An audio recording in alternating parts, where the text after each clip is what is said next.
Good afternoon, everyone. I hope you guys are all having a great day today. We're going to be checking out the 2023 Mazda CX-9 today. Excited to show you guys this video today, so let's go check out the Mazda CX-9. And real quick, I just wanted to give a big shout out to North Miami and Mazda for providing me the vehicle I was able to show you guys today. These guys have a wide variety of vehicles ranging from the Mazda 3 hatchback all the way to the Mazda CX-9 SUV.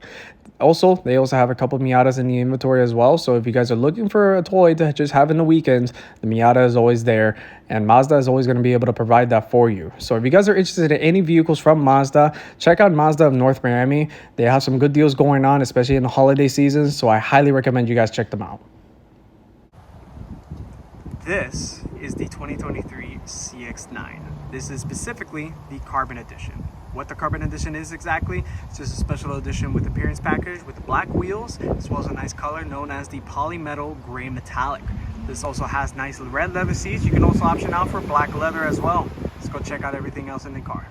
Starting out with the background of this car. Now, I know the Mazda CX-90 is going to be coming out very soon. Mazda has just announced that they're going to be unveiling that car back in January. Actually, that's going to be a month from now. So the CX-9 is going to be replaced by the CX-90, and that's going to be a whole different ball game for Mazda. It's going to come with an inline six as well as a rear-wheel drive bias system on it already. So it's going to be a whole different ball game of Mazda, completely different. It's going to be a little bit more expensive as well. What the CX-9 is basically still a front-wheel drive three-row SUV coming with the turbocharged engine. This was the first Mazda to come out with the turbocharged 2.5 liter Skyactiv turbo engine on it, coming out with 227 horsepower as well as 310 pound-feet of torque on it.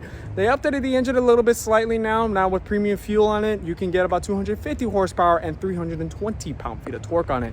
So let's go check out the Carbon Edition really quick so I can show you everything around the inside.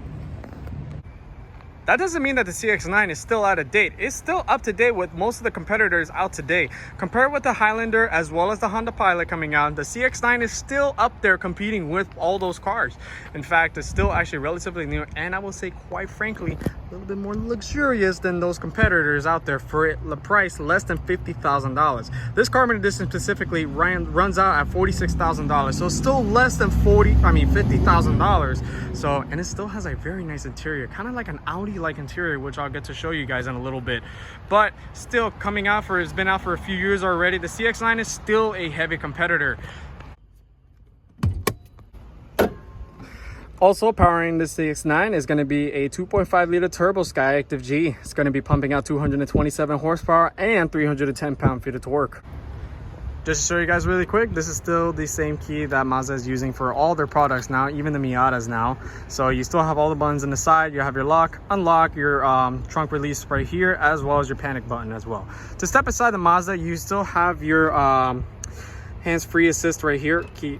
So you press the button, unlock the car, and then you're going to step inside the new Carbon Edition of the CX-9. So what's different about the Carbon Edition, not only did Mazda updated the screen finally for the CX-9, they had the old infotainment, now it's the new updated infotainment system. You're also going to get these nice, really nice looking red leather seats right here. Okay, you're going to still have your all-way power adjustable seats, your lumbar support, your normal seat adjustments, and memory seats as well. So if you just already have, I kind of accidentally activated it a little bit, so not a big deal. So you still have your two-way memory seats, as well as the new 10.5 inch screen as well. So gauges are still the same. Relatively everything is still the same in the inside of this interior. So let's go step inside the Mazda so I can show you guys the rest of the features. All right, stepping inside the CX-9, I'm gonna first close the door, start it up. Push button start is gonna always be placed right here. And you're still gonna have a very familiar interior that pretty much you should be used to with any other type of Mazda. Now, let me turn off the AC a little bit so you guys can hear me out. Now, the updates that has happened with this car, you're gonna have your nice 10.5 inch screen up front. So you're gonna still have the same controls no matter what. So Mazda has not really changed that whatsoever. So you still have the basic controls. If you're already familiar with the controls down here, it's also still not touchscreen whatsoever. So in terms of touchscreens for the CX-9, that has not been updated. The CX-90 should be the update where they actually put the touchscreen here. So only a few Mazda products that actually come with touchscreen, like the CX-50, that has the ability to do touch to screen, as well as the Mazda Miata, as well as some other products here and there. But the CX-9 still don't have really touchscreen. You do have Apple CarPlay and Android Auto, so that's something nice to have, at least when it comes to you know, most of the new cars now in 2023, and pretty much every single car comes with Apple CarPlay and Android Auto. If it doesn't come with that, you're missing out. So when it comes to everything, controls are still relatively the same. You're still gonna have a 6-speed automatic up front that's powering this car as well. You're gonna have all-wheel drive mostly as standard as well.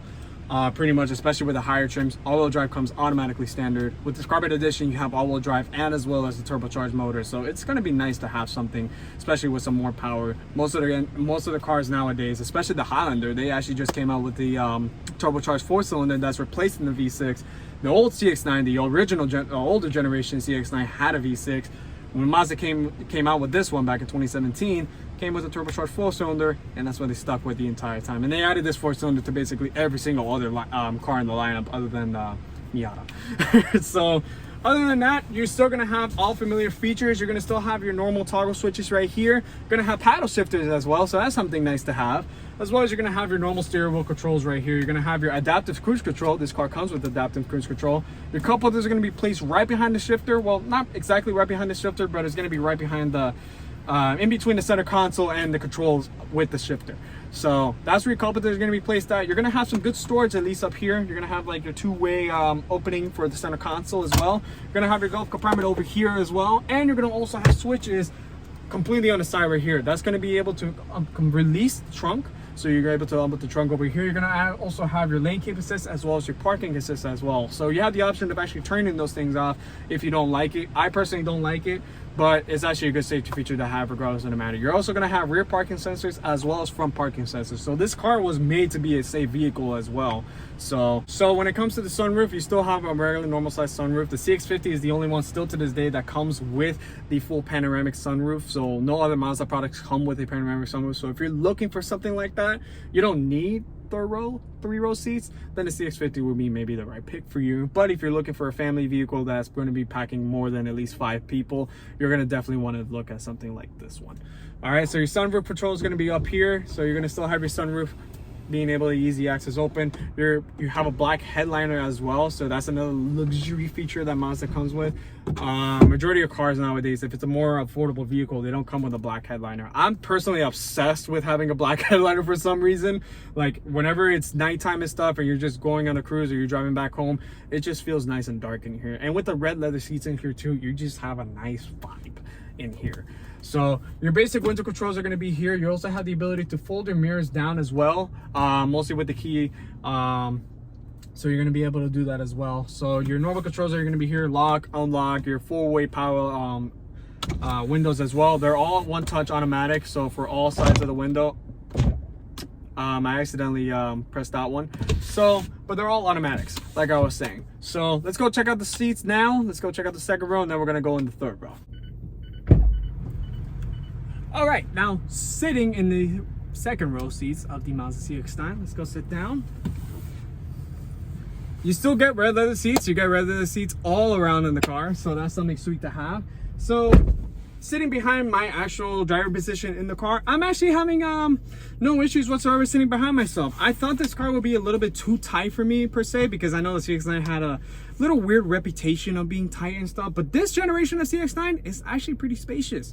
So I really don't have any complaints when it comes to space whatsoever. One of the nice features to actually have for the second row per se, you actually have the ability to actually move the seat forward and backwards. So if you want a little bit more leg space, you have the power to do that. You want to recline the seats, you also don't have an issue to do that as well. So I can fully recline the seat, and if I want to just take a quick nap as we're going on a road trip, I have no problem doing that. Now, when it comes to storage as well, these are captain's chairs, so it doesn't come with the bench seats in this particular one. You have cup holders right here placed in the middle. You also have your AC controls right here, and a special little feature that this car also comes with heated rear seats. That's a nice little feature to have, especially for less than $50,000. It's not a bad deal that you're gonna have with this thing. You also have something interesting as well. You're gonna have your dual pockets right here. So if you want to store something in one pocket, but then you want to store something else in the other pocket, you have the option to do that in both seats, both the driver and the passenger seat. You have some storage on the sides of the doors as well. You also have your oh crap handle right here as well. So if you want to just hold on because the driver is not really a good driver whatsoever, you have the power to do that. And you also have the power to hold this one as well. So you're gonna feel extra safe. Your armrest is also going to be right here, so you're going to have the ability to lift that up as well. It's also adjustable, so like it's placed on the lowest setting right now, and if you want to raise it and you want to keep it there, it's also raised like that. Now, I mean, this kind of looks a little crooked, but that's basically the features of the second row seats. You also have your peasant shade right here as well, so when it comes to kids and stuff, if you don't want the sun beaming in their eyes and stuff, you can also lift that up. It would actually give them some good shade as well. But also, if you just don't really want to look at other people as well, you can also lift that up and no one's going to be able to see the inside of you either. So you have that feature as well. So let's go jump in the third row, and I'm going to show you how spacious the third row is. So when it comes to actually sitting in the third row, for me being a 6-foot person, I know it's a little bit important for some people to see how comfortable it is or how accessible sitting in the third row is. So I'm going to actually demonstrate that, at least when it comes to the inside, and then I'll show you how to do it on the outside once we actually get to see the trunk. So it's relatively easy on the inside. You just have to bring the seat up completely, and then I'm able to sit behind myself. Other than that, let's go. I'm going to try to attempt to actually sit back here behind myself. So sitting in the third row, it is a little tight. I'll be honest with you. I can't really say that it's super spacious. As you guys can see, the seat's pretty much all the way back. So my one knee is already hitting here, and it's a little tight back here.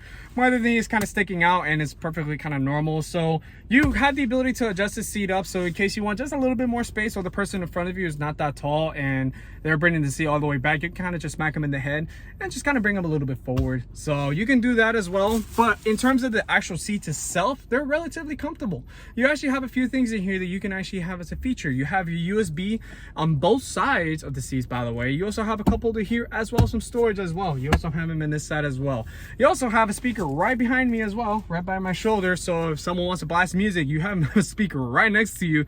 So you're gonna definitely be able to hear some music as you're blasting. So for smaller kids and stuff, for a long road trip, this is perfect. For when it comes to adults that are 6 feet or taller and stuff, or even like 5'10" and stuff, not the most comfortable when it comes to road trips and stuff, but it's doable.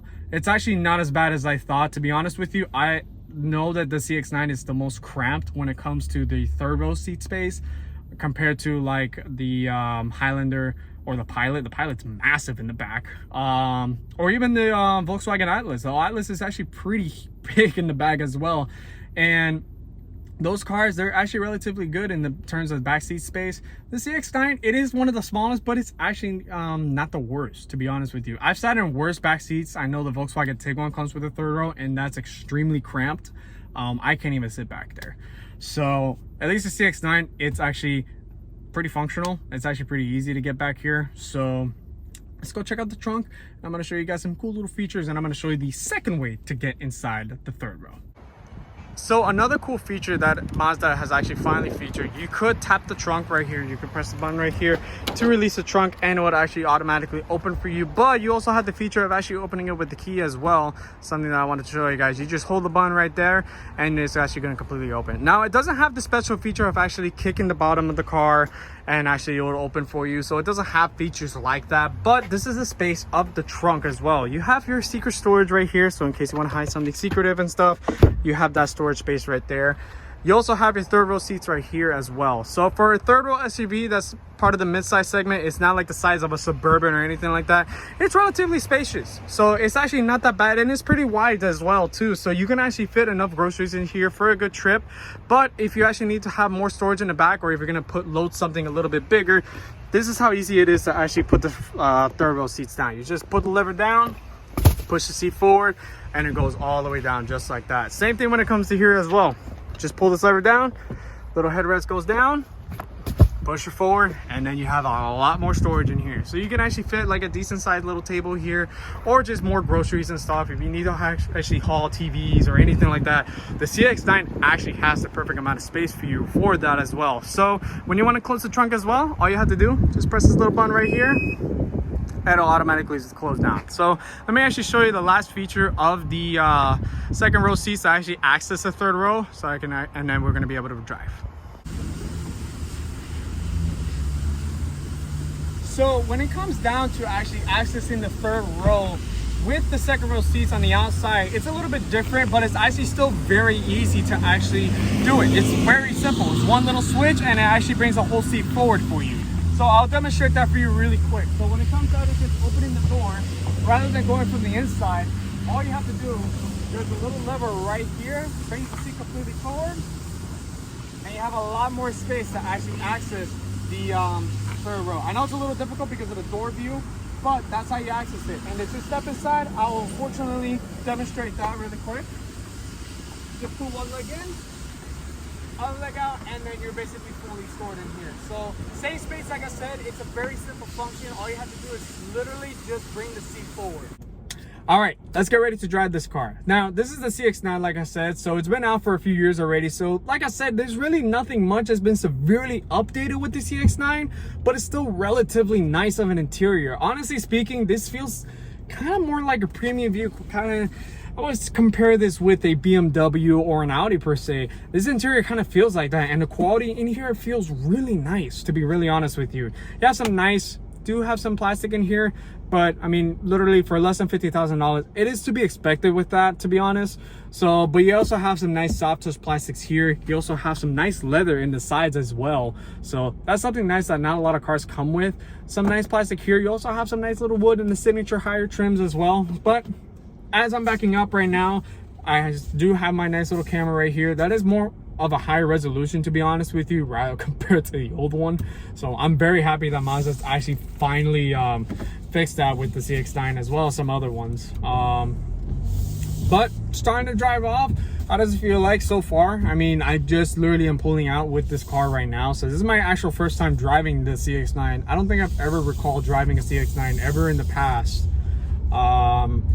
Really, to be honest with you, I've driven CX-5s, I've driven the CX-30 a couple times, but I've only moved that in the parking lot a couple times from my old job. I don't think I've driven a CX-9 before, to be honest with you. I don't think I've ever driven a CX-9, so this is actually relatively new to me. So does it drive like a regular Mazda? Yeah, it kind of does. It kind of does. So you're not going to really forget that this car still has more of a dynamic feeling with any other Mazda. I mean, I could just jump into a CX-30 and it still feels like a CX-9 in a sense, but I can jump into CX-9 and it still feels like the nimble little CX-30. So you still have good steering, you still have good inputs with the steering wheel as well. It is electric powered steering as well, so it's not like hydraulic power steering like the original cars were, but you're not gonna really get that, to be honest with you. The 6-speed automatic is steering the shift right now. It is really smooth. I don't feel any shifting whatsoever as I'm driving off right now, and honestly speaking, it's very smooth. Just the driving position as well, it's really good. The seats are really comfortable as well, and I really don't have any complaints. I'm gonna just turn on the air conditioning seats. I believe they're called I forgot the name of it. I forgot the whole name of it, but I'm just gonna call it AC seats for this time being, because I kind of can't think of the name. But you also have heated seats in the front, as well as your cooled seats. I would say cooled seats as well. So that's an option that the Signature only used to feature, but now, you know, other cars like the Carbon Edition, as well as, you know, some other lower trims as well, it's starting to come with it as well. The Mazda CX-5 as well doesn't have the feature like this. Only the Signature as well. So it's kind of like an exclusive little feature when it comes to cooled seats. So, but it's honestly nice to have, and the way it's blowing right now, it's blowing really good. Like the seats is actually cooling myself down a little bit, especially with the hot Florida weather that we're currently having. So it's good to have that. Now, when it comes to suspension, because I know a lot of people still complain about the stiffness when it comes to any Mazda that they drive. I know the older Mazdas, like the older Mazda 3s and stuff, they were a little bit stiff to drive. The CX-9, it doesn't really have that much stiffness. It does have the dynamic handling that every other Mazda that you drive has, and it gives it more of a fun feeling to drive. Like, honestly speaking, driving this compared to a Toyota Highlander, I've actually driven a Toyota Highlander before. This thing is so much more fun to drive.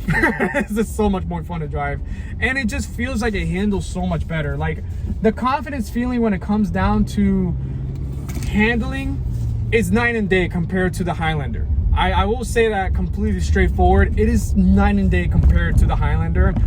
That's not to say that the Highlander doesn't handle well. It handles well for what it is, but it's not a great handling SUV like this one is, or fun to drive. you know. And the Highlander now, it's coming with a turbocharged engine as well, like this one. It's a little bit more powerful. So that's another thing that Toyota's kind of coming out with. They're actually transitioning from V6 to 4-cylinder power. So that's the unfortunate thing for some people who are fans of V6. The CX-9 used to have a V6, but it doesn't anymore. It's been having this turbocharged 4-cylinder for quite some time, and honestly, it has some power to it as well. So this is the new engine that Mazda's had for quite a few years already. The CX-9 was the one that introduced this engine simply for the reason that it needed the power. So I mean, if it had a regular Skyactiv 4-cylinder with like less than 200 horsepower, this thing would be dog slow. So it needed at least enough power and torque to get it going at least. And Mazda did a good job with this engine, to be honest with you. It has good power, and if you want to put premium fuel on it, you get a little bit of extra power as well. So that's a nice little feature you can have. When it comes out in just regular driving, it drives like a normal Mazda. You kind of forget that this has a turbocharged motor, to be honest with you. I've driven like the CX-5 and stuff, and driving the CX-9, it kind of feels the same, to be honest with you. I mean, the interior is nicer. The interior is much wider, to be honest with you. And I said a little bit more comfortable in this thing compared to the Mazda CX-5. But, so after driving this thing for 3 minutes and stuff, so I had a little bit of time with it. I thoroughly enjoy driving this thing. It actually has really good power. It has, you know, great handling as well, and it's relatively smooth, really smooth. The bumps, when it absorbs bumps, it doesn't really have a harsh ride whatsoever. You may notice that it may have like a little slight stiffer ride. It's not gonna bounce you all over the place or anything like that. It's very stable, to be honest with you. It's very stable for what it is. And honestly speaking, there's really nothing you could complain about in terms of how this thing rides. Now, when it comes to the news about the CX-90 that's coming out, what is the meaning behind the CX-90 and what's going to happen to the CX-9? So the CX-90 is going to be the new third-row SUV that Mazda is going to come out with, and that's going to come in with the inline 6. That's Mazda's brand new engine that they're coming out with right now with the CX-60 that's back in Europe. We're not going to get that in the States, but we're going to get the CX-90 and the CX-70. And that's going to be a complete game changer for Mazda. I mean, Mazda hasn't really introduced an all-new engine in years. The Skyactiv engine has been introduced back in 2012, and really there hasn't been any new engine since. The turbocharged engine is relatively new, and it's going to stay with Mazda for a while. It's going to stay with them for a long time. But it's still a Skyactiv motor. It's still a Skyactiv 2.5 4-cylinder in the end of the day. And Mazda hasn't really introduced anything else since. You know, so when it comes down to the inline 6 that's going to come out with the CX-90, it's going to be a whole different ballgame, and it is going to be a little bit more expensive, but it is to be expected to be more expensive with the new interior that they're going to come out with. If you haven't checked out the CX-60's interior, it is absolutely gorgeous. Mazda has really upped their game when it comes to interior quality as well as just overall quality in just their cars. I mean, back then when Mazda was partnered with Ford, their quality in the interior and relatively with the car was kind of crappy, to be honest with you. It was a good car in the end of the day. They were still relatively reliable, but the quality just wasn't there. And Mazda had some fun cars back then when Mazda Speed came out with the Speed 3, but the platform was still shared with Volvo and the Ford Focus. And now Mazda's bringing out their own platforms, you know, and you can see how much they have improved overall as a company. And it's just such an underrated car company compared to any of the other companies out there. Toyota has been out for years, pretty much almost the same age as Mazda, and Toyota's just been known for just them being so reliable with their cars. Mazda's trying to catch up with that, honestly. And with Mazda catching up with reliability as well as just interior quality and just overall quality, they've done a really good job when it comes to just how they actually present their cars. I mean, back then when the CX-5 just first came out, that was Mazda's new introduction of actually bringing out their own product. And the interior was a bit nicer. It was nicer quality. The engine was great. The car drove amazing. And everyone loved the CX-5, and that became the new replacement of the most successful Mazda that they have ever produced. And with the CX-9 coming out, it's also became a successful car as well. And Mazda has really budgeted out this car very well, and the interior is to itself really nice inside. I mean, the red leather seats, you don't really get that many cars with red leather seats. Toyota doesn't come out with red leather seats for the Highlander. The Honda doesn't do that for the Pilot. Mazda does, and it's for the same price. So why not actually go for a more premium interior? When you're driving a car, you want to feel nice and stuff, right? When you want to take your kids to school, you want to be comfortable, right? If you need more space and stuff, yes, the CX-9 doesn't have the space like the Pilot or the Highlander. No, it doesn't have that. It doesn't have the full functionality of those cars, but it still has it, in a sense. It's just in their own way. I mean, driving this thing pretty much for the few times I've had it already, for the few minutes that I've had it, I've been driving it for about 20 minutes now. It's comfortable. It's very comfortable. And I really like this car a lot. Compared to maybe some of the other products that they have, I really like the CX-9. It is such a nice car to drive. And I cannot lie to you, I would actually own one myself if I had kids.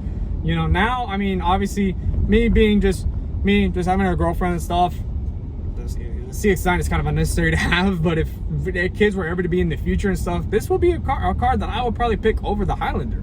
I really like the seating position in this thing, and I really like just everything overall. I love the functionality in the interior, and honestly, I think this will be a great pick for you to look at. You know, if your budget is under $50,000 and you want really nice amenities in here, you want a nice luxurious feeling in here, you want good power as well, you could check out the CX-9. Honestly speaking, I wouldn't complain about this thing whatsoever. Sure, this is an older platform already. This thing came out back in around 2017, and it is quite old now, but it still feels refreshing to be inside one of these things. It doesn't feel old in here whatsoever. You kind of forget that this thing came out back in 2017, and this thing is already over 5 years old already, but it doesn't really feel like that when you step inside of one of these things. It still feels very nice in here. And honestly speaking, drivability wise, I can't complain about it. Shifting, it shifts stupid smooth. I mean, I hate to say it like that, but it shifts really, really smooth. I mean, there's nothing that I can complain about with in terms of how it shifts. It's very smooth when it comes to their outcome of how it functions like that. So with kids and stuff, if you're just, you know, on your own and stuff and you're looking for a thorough SUV, somebody just comfortable to drive, this is a good pick for you to have, honestly speaking with you. And once Mazda comes out with the CX-90, that's it. That's going to be the new game changer. You know, the CX-5 is probably going to still stay out for quite some time because that's still one of the most successful Mazda products that they have. And electrification is going to come out soon as well. I mean, power like this,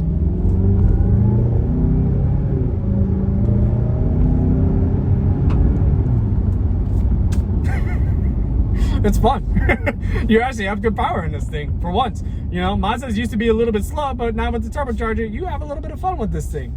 And it's not like ridiculous power or anything like that. It's not like how you're gonna get with the Ford EcoBoost engine. Like if you're gonna drive an Explorer with like an Explorer ST or anything like that, you're not gonna get that power. I mean, it's not 400 horsepower you're getting out of this engine. You're getting 250 horsepower in it, and that's just plenty power, honestly. If you're just looking for something that's just comfortable to drive and it just gets out its way for passing power or anything like that. You're just looking for something that's just practical, nice inside, has good quality, and it's going to be durable and reliable. This car doesn't also come with cylinder deactivation as well. I know some of the newer Mazda products like the CX-50 with the regular 2.5 liter engine, that comes with cylinder deactivation. This one doesn't, thank God. But so you're not going to really have any type of reliability issues when it comes to any of that. And relatively, these engines have been out for such a long time already that Mazda already knows, and they've already tinkered down any type of little tiny issues that they have with this thing. And it's still a very simple motor in the end of the day. It's just, that's it. And when it comes to turbo lag, I also have to mention that since this is a turbocharged vehicle, it doesn't have that much turbo lag. What Mazda did to tune this engine, in order for you to still have your instant power feeling and stuff, you do feel a slight bit of turbo lag, but it's not to the point where it's like, oh my God, it's so laggy in here. It still has a small turbo in it, just enough for it to come with enough power for the car. But what Mazda did in terms of tuning this engine, what they did was they actually made sure that when it comes to actually putting down power in this car, they made sure that the turbo will actually spool up at least in the early RPM range. And it's a low revving engine as well. It only revs all the way up to like 6,800 RPM. No, I'm sorry, 6,000 RPM, and that's it. And really, it shifts early on. Even then, it shifts around like 5,500 RPM, and that's it. That's all you get for in terms of engine revving and stuff. It's a pretty low revving engine. And same thing when the Mazda 6 came out with the turbocharged engine as well. When they came out with the signature one, revved about the same time. And there's no wheel spin you're gonna get out of this thing because it's all-wheel drive. And I will have to mention about the all-wheel drive. This all-wheel drive system is really good. It really doesn't have any tire hopping or anything. It doesn't have any wheel spin. So going from 0 to 60 and stuff, you're not gonna really have that any issue. If you're living more up north, it has a very intelligent all-wheel drive system where they feature torque vectoring, features a lot of computerization. So whenever there's a wheel that's spinning or there's a wheel that has no traction, it will send power to one of those wheels to actually gain the traction, so the car still has complete control. So it is made to be safe. It is made to be a very intelligent vehicle, and it's made to be durable, to be honest with you. So that's really the CX-9 for you. It's unfortunate that this thing is going to eventually go away, honestly. So if you guys are still interested with the CX-9, they have some really good deals going on with Mazda of North Miami right now. I thank you guys for actually watching this video. Please like and subscribe this video so we can get some more views out of this thing, and I can actually continue doing these things because another video is going to come out next week. So I'm excited to actually present to you guys another vehicle, possibly a CX-5 most likely. So thank you guys so much for watching this car. I really do like this car, and I really enjoy driving this thing. That's honestly one of the most comfortable. All right, so if you guys are interested in any Mazdas, by the way, check out North Miami Mazda as well. So they have some good deals going on. They have a lot of CX-9s that they're trying to get rid of as well, especially with the new CX-90 that's coming out. I highly recommend it. If you're looking for an affordable third row SUV right now that's premium inside as well, honestly, get a CX-9. I will highly recommend a CX-9 over any of the other ones if you're looking for that premium, sporty type of feeling. It's not going to be the fastest car in the world, but it's going to be just driving perfectly. And honestly, you're not going to be disappointed driving one of these things. So thank you guys for watching the video. I hope to see you guys on the next video. Please like and subscribe. Check out North Miami and Mazda. I'll see you guys on the next video. Here's a cool little feature.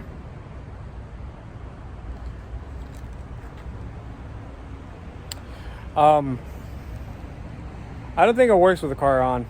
Oops. Fail.